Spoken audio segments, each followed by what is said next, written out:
નમસ્કાર મિત્રો, તમારા બધાનું ફરી એકવાર સ્વાગત છે. આપણે ધોરણ 9 વિશે વાત કરવાના છીએ, બરોબર?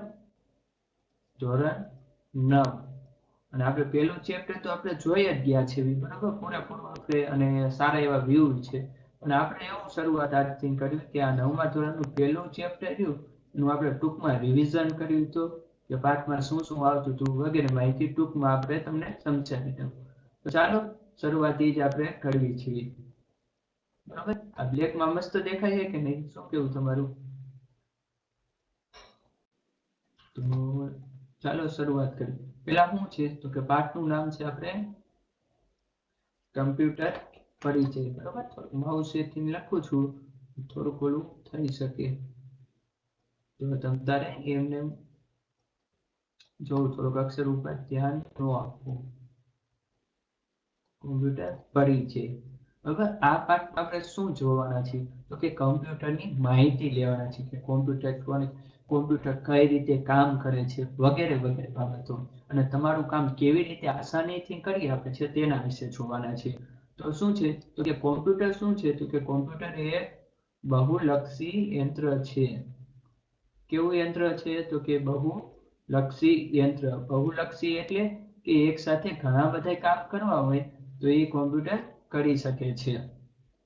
ક્યાં ક્યાં કામ કરી શકે છે, કઈ કઈ જગ્યાએ ઉપયોગમાં આવી શકે કોમ્પ્યુટર તો કે શિક્ષણ, બરોબર, પછી શું છે તો કે કઈ સંશોધન હોય, મનોરંજન હોય, બરોબર, ત્યાં કોમ્પ્યુટર ઉપયોગી છે.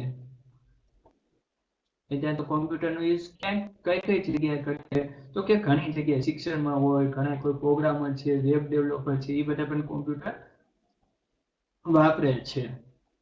અને કોમ્પ્યુટર બહુલક્ષી યંત્ર છે. બહુલક્ષી એટલે એક સાથે ઘણા બધા કામ કરી શકે તેવું યંત્ર છે. પછી શું કીધું કે મનોરંજન ક્ષેત્રમાં પણ કોમ્પ્યુટર ઉપયોગી છે.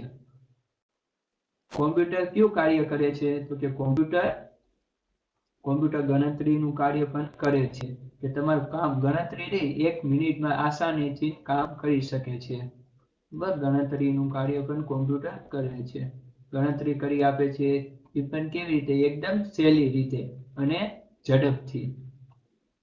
બીજું, કોમ્પ્યુટર શું તો કોમ્પ્યુટરને થાક લાગતો નથી. બરોબર, આપણે કામ કરતા કરતા થાકી જઈએ પણ કોમ્પ્યુટર થાકતું નથી, થાક નથી લાગતું અને વારંવાર કાર્ય કરવા સક્ષમ છે.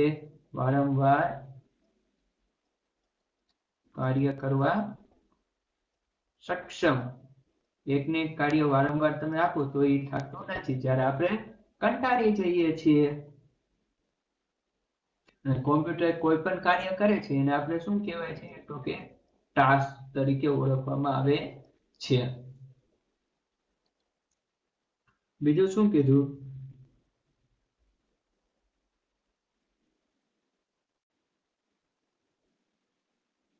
બરાબર, કોમ્પ્યુટર કઈ રીતે કામ કરે છે એમાં જો ભૂસી નાખું. જો પહેલી પ્રક્રિયા છે ઇનપુટ, પછી શું થશે, પછી પ્રોસેસ, બરાબર, અને પછી શું મળશે તો કે આઉટપુટ. બરાબર, અહીંથી આવી રીતે આ પ્રક્રિયા થાય. પેલા સૌથી તો પેલા ઇનપુટ એટલે કે માહિતી દાખલ કરવાની રહે. પછી શું થાય? એ માહિતી ઉપર અમલ થાય. પ્રોસેસ એટલે કે અમલ. ને પછી જે તમને આઉટપુટ તરીકે જે કંઈ પરિણામ મળે એને આઉટપુટ કહેવાય. પરિણામ જે કંઈ મળે એ આઉટપુટ તરીકે ગણાય. પેલા ઇનપુટ એટલે કે માહિતી દાખલ કરવી. માહિતી દાખલ કરવી લખવામાં જાય છે. બરોબર, 3 તબક્કા કોમ્પ્યુટરમાં કામ કરે. પહેલા તો ઇનપુટ, પછી પ્રોસેસ થાય અને આઉટપુટ. હવે માની લો કે મારે MS પેન્ટ ખોલવું છે, પેન્ટ પ્રોગ્રામ, તો હું શું કરીશ? પેન્ટનું આઇકન ઉપર હું ક્લિક કરીશ, જેવી રીતે અહીંયા છે, બરોબર, પેન્ટ 3D છે સામે, તો પેન્ટ ઉપર હું ક્લિક કરીશ એટલે ઇનપુટ થયું. બરોબર, કોઈ પણ માહિતી. હવે ક્લિક કર્યું એટલે ઇનપુટ થી માહિતી દાખલ કરી. આવો પછી એની ઉપર પ્રોસેસ થશે. આ લીટો કરી આ ખુલવામાં જે સમય લાગ્યો પ્રોસેસ થયો અને લાઈન કરી આઉટપુટ તરીકે ક્યાં દેખાય છે તો કે મોનિટર. એવી રીતે કીબોર્ડમાં. હવે આની ઉપરથી આપણે ઇનપુટ અને આઉટપુટ સાધન જોઈ લઈએ. તો આપણે પેલા જોશું ઇનપુટ સાધન. ઇનપુટ સાધન ક્યાં ક્યાં છે તો એ જોઈ. તો પેલું છે ઇનપુટમાં કોનો સમાવેશ આવી શકે છે. ઇનપુટ વસ્તુ એને કહેવાય કે જેનાથી માહિતી તમે દાખલ કરી શકો છો. જેવી રીતે આપણે વાત કરવી આપણે લખશું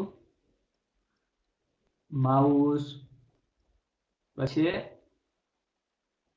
કીબોર્ડ. બરોબર, અત્યારે આપણે બે વસ્તુ લખશું. આ બંનેથી આપણે માહિતી દાખલ કરી શકીએ છીએ.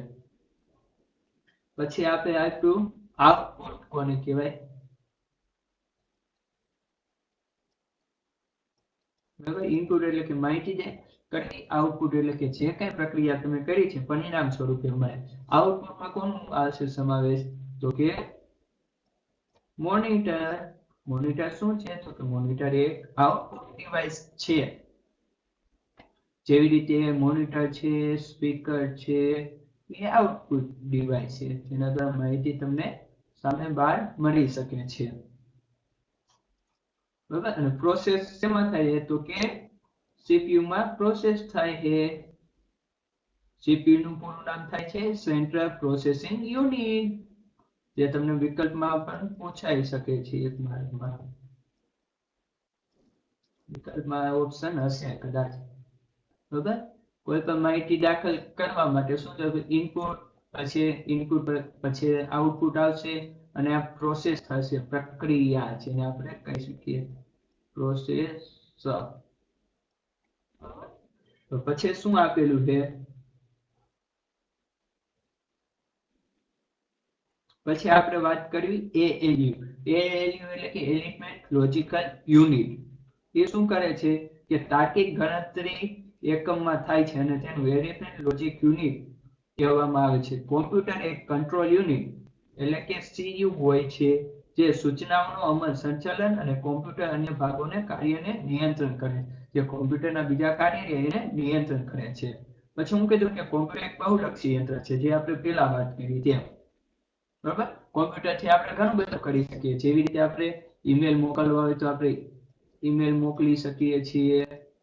બીજું શું કરી શકીએ તો કે તમે સંગીત સાંભળી શકો છો, વિડીયો જોઈ શકો છો, ઘણું બીજું બધું કરી શકો છો, ગેમ રમી શકો છો.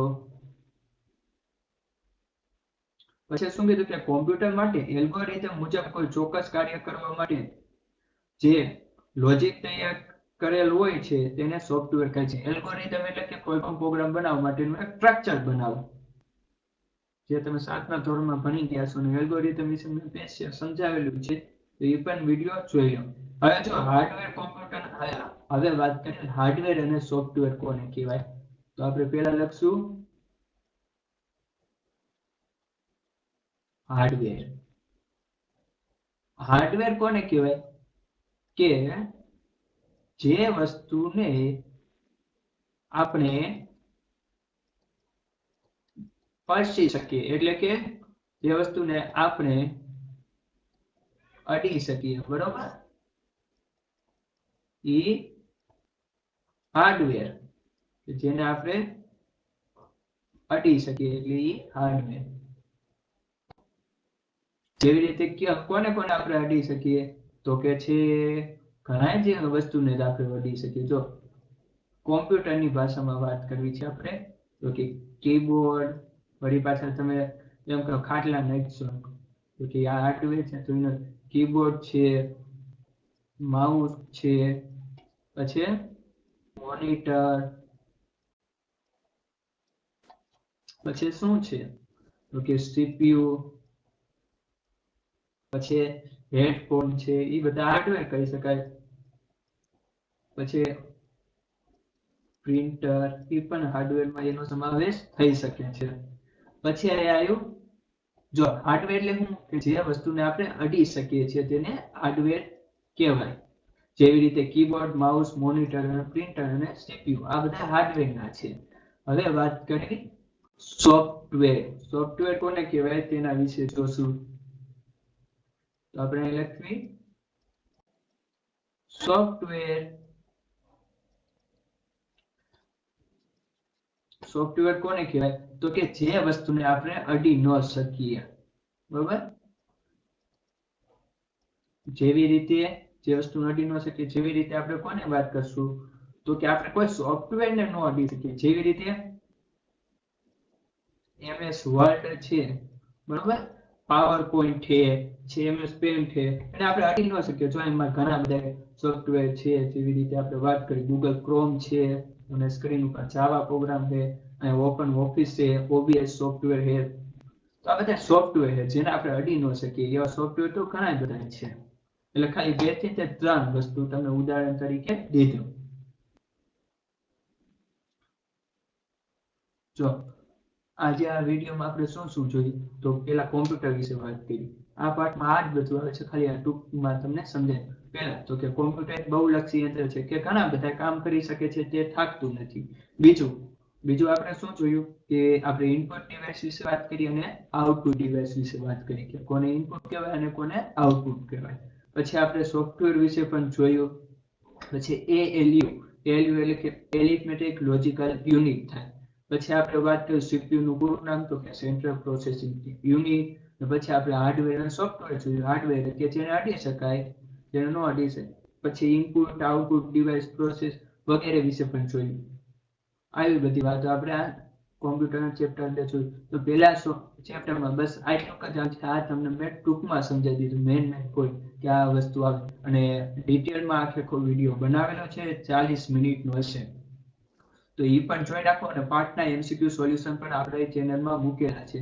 મિત્રો વિડીયો પસંદ આવે તો લાઈક, શેર અને સબસ્ક્રાઇબ કરી દેજો. બરોબર, તો ફરી મળશું નવા વિડીયોમાં. ત્યાં સુધી મને આપો રજા. અને હા, કહેતા ભૂલી ગયો, આ વિડીયો તમને કેવો લાગ્યો? સારો લાગ્યો તો બીજાને શેર પણ કરજો. થોડુંક અલગ રીતે કર્યું હતું, નકર તો આપણે એ પ્રમાણે કરીએ છીએ પેલા કર્યું હતું. આપણે થોડુંક ચેન્જીસ લાવ્યું. તો આ તમને ગમ્યું કે નહીં? તો ચાલો, ઓકે, બાય.